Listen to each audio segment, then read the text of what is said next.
Welcome to NTV Property Show. Now there's so much that planning entails, and not just that, in addition to development, especially in urban centers, towns and cities. Well, today we get to talk to an urban planner and she will tell us just what her job entails. But just before that conversation, here is the Property of the Week segment.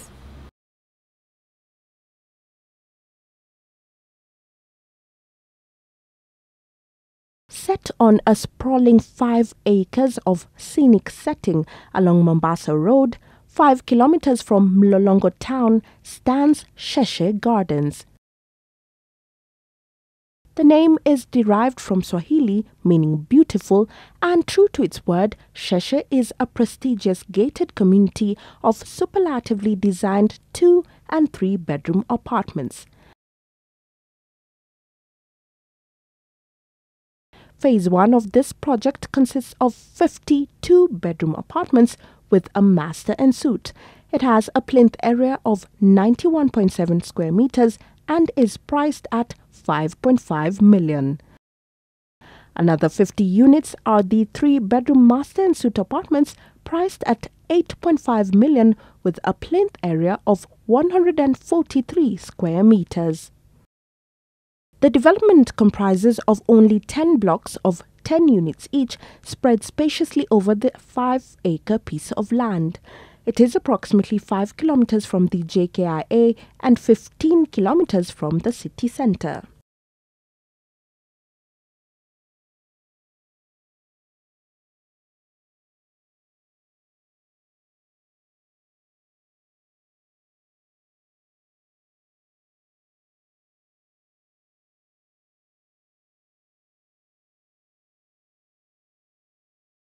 The 3-bedroom unit has a spacious living room with ceramic tiles that match perfectly with the bright walls.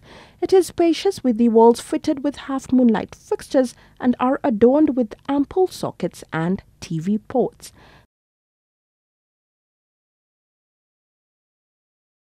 At the corner is a still door that opens up to a balcony. Here you can display your art of furniture or even pots and planters.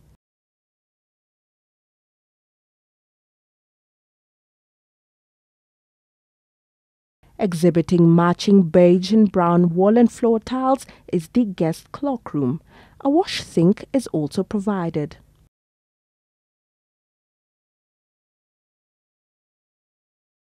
Ample MDF cabinets are fitted in the kitchen with enough room for all your storage needs.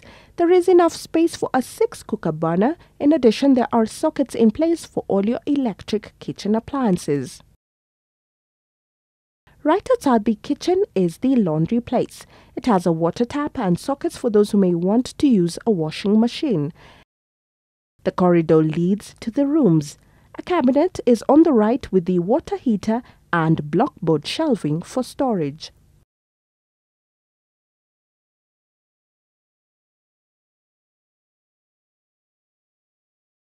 The first bedroom is spacious with ample sockets and the walls are fitted with both half and full moon sconces.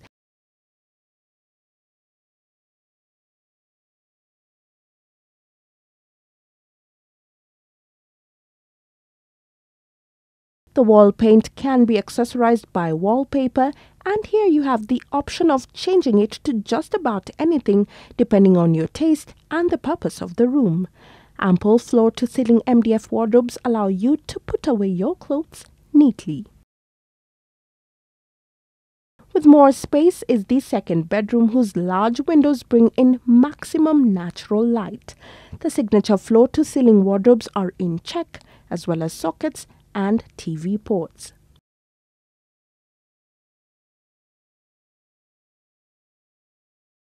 A shared bathroom is centrally located for both rooms, with bright green and lime ceramic tiles on the walls and floor blending perfectly.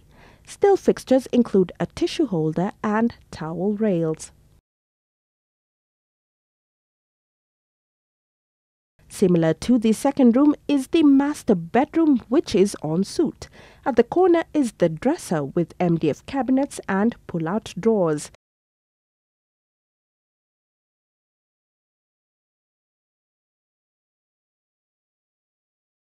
The washroom exhibits its own style with the eye-catching blue tiles on walls and floor that automatically draw your attention. A bathtub has been fixed, however, the buyer can fix a shower head if so desired. Water at Cheshire Gardens is supplied from a borehole that is within the development, serving all units. In addition, each unit has a 1,500-litre water tank. For security, there are functional streetlights at every corner of the development and the gates are manned 24-hour. The developers at Cheshires were very keen on providing residents with lush gardens that can be used for children as their playing area or relaxation for the adults. The manicured lawns are a distinct feature in every block, while the Cabro paved roads not only provide for parking space but also walkways and jogging tracks. Only 4 3-bedroom units and 6 2-bedroom units are available for sale.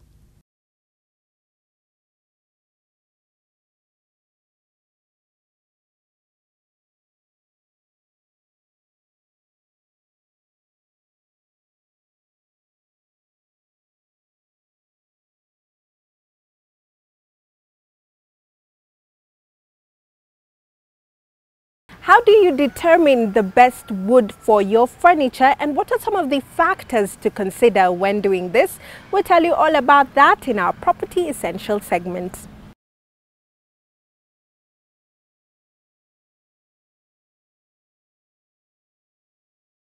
Dining tables are hot spots even when there's no food on them. Playing games, helping with homework, or just lingering after a meal, they are where you share good times with family and friends. There are so many shapes and sizes of dining tables. Which one is right for you? The look of your table is important, of course, but making sure it fits your space and gives enough seating is even more critical. A dining set serves as the backdrop for countless important life events. Whether you're anticipating elegant holiday meals or casual heart-to-hearts after dinner, it's worth investing in a dining table that accommodates all your needs. A dinner set in the current generation is one of the basic need in a family. Because we are not like the day we used to dine whenever we are sitting. We should dine whenever we have all the things well placed and organized so that we can have simple and serving and everything as you enjoy your dinner.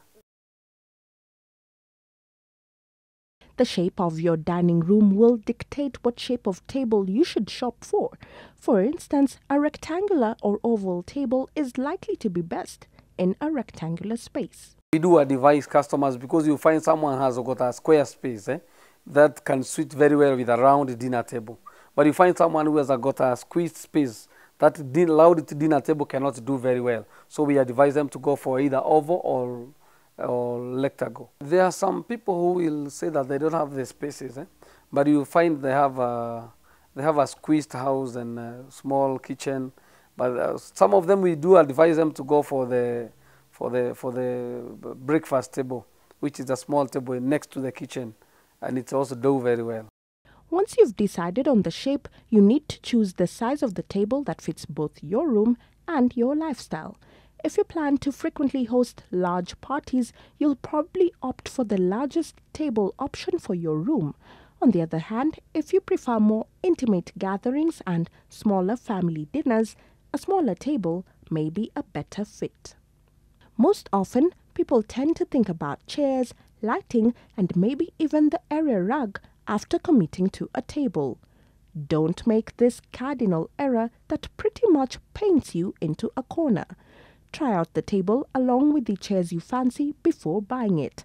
Think of it as one big combination, with the table being the central piece.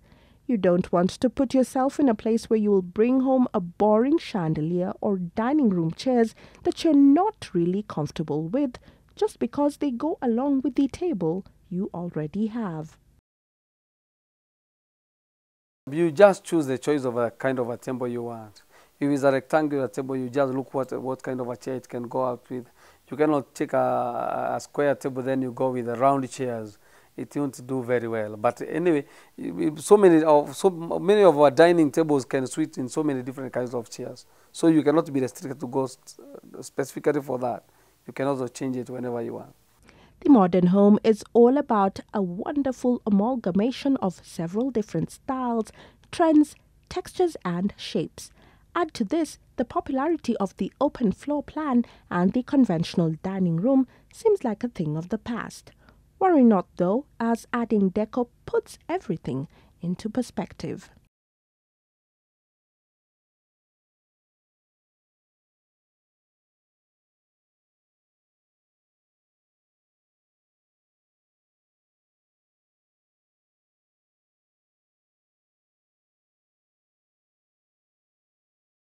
Crafting that brilliant dining room is all about getting the theme and the style right. When it comes to dining tables in an open floor plan, it is best to opt for one that seems like a natural extension of the remainder of the living area. Some might want to add chic contrast by using a rustic table in a modern space, or even a minimalist metal table in a room dominated by warm wooden tones. This looks amazing as well and can create an instant focal point when combined with the right lighting. If you own a small studio apartment, glass and acrylic tables seem ideal, while those who play the perfect host on weekends might want the comfort of an extended table. Have a clear idea regarding how often you're going to use the table and if it will see even a bit of outdoor action during the holiday season. If so, then pick a table that is light, movable, and is made out of a durable material. This way, you can shift it easily into the adjoining yard or balcony to hold an unforgettable holiday dinner under the stars. Exclusive dining rooms often demand something more sturdy and timeless in its appeal. Picking the right dining table is not all that hard once you're aware of exactly what you need. Always try sitting at a table before making a purchase to ensure you get what is best suited for you. In other words, shop smart.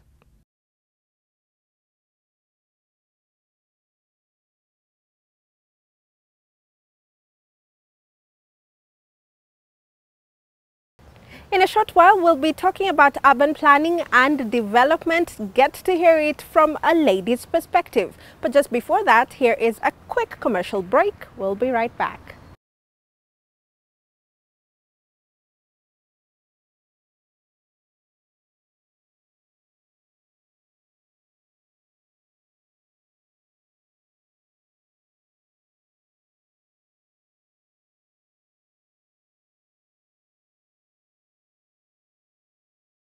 Erica Mann is a lady who goes down in history as the brains behind the master plan of the city of Nairobi. She also helped in planning Mombasa and other cities. Now, in a profession that is known to be male-dominated, women have come in and taken up this profession in terms of urban planning and town development. With us is one urban planner. She is Juliet Rita. It's great to have you with us. Juliet, when did you decide to take up this profession? Planning came to me by coincidence because I joined public university, Nairobi University, and that's where I first took the first degree in planning. And then after that I made a conscious decision to further and specialize in planning, in transportation planning, where I took my master's in the University of Stuttgart, Germany. For how long have you been an urban planner? Over 10 years now. Okay. And how has the experience been so far? So far, I enjoy planning. I love it, and it's actually my passion other than being a career. Okay. Take us through your itinerary in a normal day as an urban planner. How does it look like? Well, it depends on what kind of a project you're handling, because a project comes to us in various forms and magnitude. You can have a small development, a small project in terms of, say, a residential building, where you normally then you just go to site, prepare a report, and help the client process planning approvals like change of use at the county government. Or you can have a high magnitude project where you're part of a team with other specialists. And this could be a project of big magnitude like infrastructure projects, say a road project, an airport project. And that would require more of your input in the field and not basically just sitting in the office. All right. So that's how your normal day looks like for the past 10 years. For a normal day is most of the times you're out in the field with very minimum time in the office preparing reports. Being a lady who is an urban planner, what are some of the challenges you've faced? The main challenge has been getting like an acknowledgement that you can do the work from the society, because they expect to see a grown man coming to do the technical work. So when you turn up as a young lady, then people are turning to you like, are you sure you can be able to deliver? So those are some of the challenges, because over and above then you have to do extra work to prove that you can do it in the industry. How have you been able to overcome such? Mastering my profession and taking up projects that I am sure that I can deliver, and I deliver them very effectively and efficiently to the clients. Why do you think there are few urban planners who are ladies? It's more of a perception, because people out there, especially when they are choosing a career, people are not well informed of even the role an urban planner plays, and also women are more afraid of joining professionals in the construction industry. Yeah. Are there any achievements, I'm sure there must be, which you have gotten so far in the last 10 years? Tell us about that. So my achievements, I would more or less package them in terms of the projects that I've been able to do. And one key project I've done here in Kenya is I've participated in the Kenya Informal Settlement Improvement Project, which is a project funded by the World Bank under the KISI program in the Ministry of Lands. And here was actually a deputy team leader, where we looked into the settlement in terms of how we can provide better infrastructure and improve their livelihoods per se. Also, the other key projects that I've been able to participate, I've also taken part in the Southern Bypass feasibility study. I know most of you don't know, but an urban planner also plays a big role in infrastructure projects. And that's some of the projects that I've been able to undertake so far. Okay. When we look at Nairobi and other cities, you can see that there's quite an uncontrolled growth development. How has that affected urban development? The situation here in Nairobi is that we have very minimum to no planning, because first of all, we're using an outdated plan. There is a draft which was prepared for the city, a new plan. But more or less, over the years, we've had development taking place without planning. So basically, planners have failed in terms of catching up with development trends, anticipating what needs are coming up in terms of developments. And that's why we have so much of uncontrolled development. Where are we going wrong in terms of urban planning then, if people are not doing what they should be doing? Planning has been put aside, so you find the budget which is allocated to planners is not adequate for them to prepare plans for towns and urban areas. And this has consequences when you go back to even individual development. So some of these things are interlinked, and we can't run away anymore from planning. It's a high time that the government put an allocation for preparation of plans for our urban areas. When we look at the Constitution, what provisions are there in terms of urban, town and county planning, and are these being followed? If not, why? In fact, planning is one of the professions which is recognized right at the Constitution, because at the beginning of the Constitution, you find in Article 10, we have the issue of sustainable development mentioned. And we cannot have sustainable development if we don't plan our cities. Because where is this planning going to take place? In unplanned cities, it's not going to be unsustainable. Also, when you go to other articles, you find that the government, the national government, is empowered to coordinate planning and development right at all levels, at the national level and at the county levels. And the county governments are also empowered right from the constitution. And that's what also is entrenched in the Act, the County and County Government Act, which also goes further to emphasize the need for planning. So we are recognized right from the Constitution and down to the other acts of Parliament. When we look at urbanization and urban centers, we will see that there are many women who come in the informal sector. You know, when you look at markets in Nairobi or any other urban center, there are many women who are there. What kind of role do they play in terms of urban dynamism? Because they come in from an informal sector, and that is also coming in terms of urbanization. How do they play a role in that? They play a very key role, and not only the women, but basically, let me just get into the informal sector as a whole, because it's a sector that we have ignored for so long. Yet the statistics are even showing us that over 80% of Kenyans are employed in the informal sector. And the informal sector, mainly you find what we call as juakani in the urban areas. These are people that have very special needs that we are not catering to them. Instead, we are pushing them away from our cities.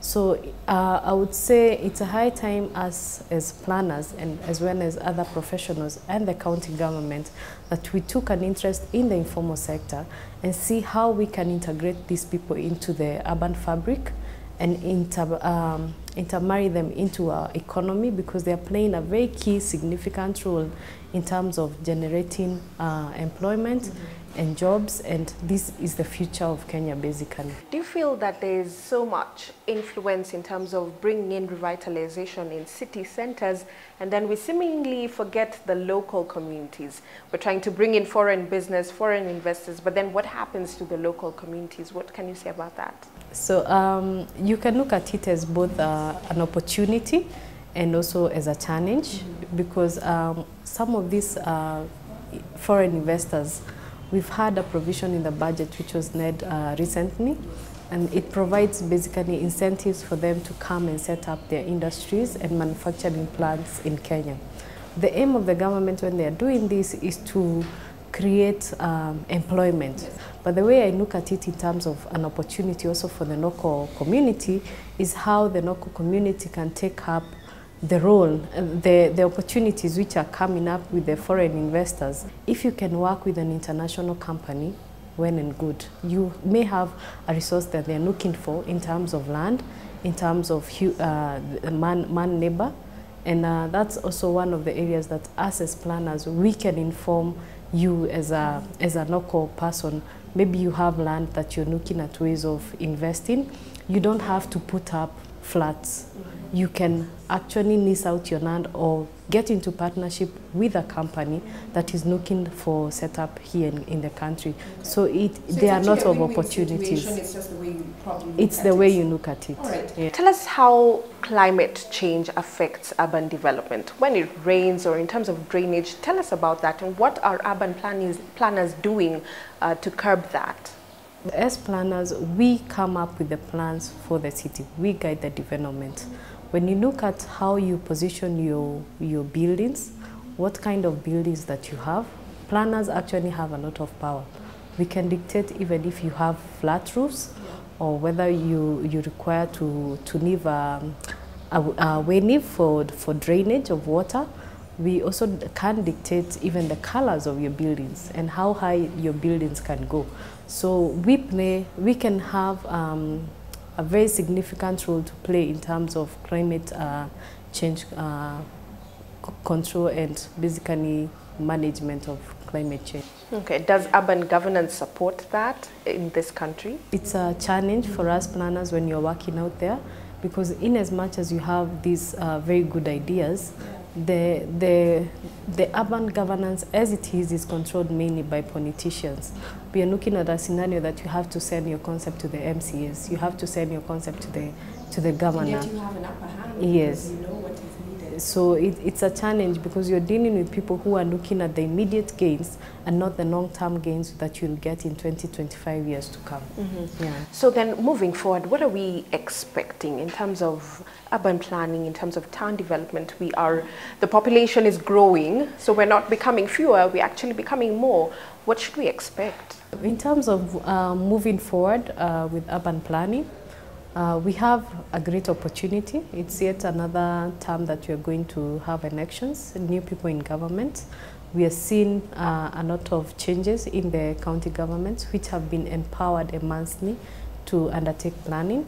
So I would call on to the county government and incoming governors to take the issue of planning very seriously. We are here to help. AAK is here. We are ready to provide planners to prepare plans for your counties, and this will form a basis for basically the way moving forward as a country in terms of achieving sustainable development and economic growth. Right, great conversation there with Juliet, an urban planner here in Nairobi. And as you've heard, the role of an urban planner is very crucial in terms of development, organization, and even management. So we definitely hope that they will be given more support even in years to come.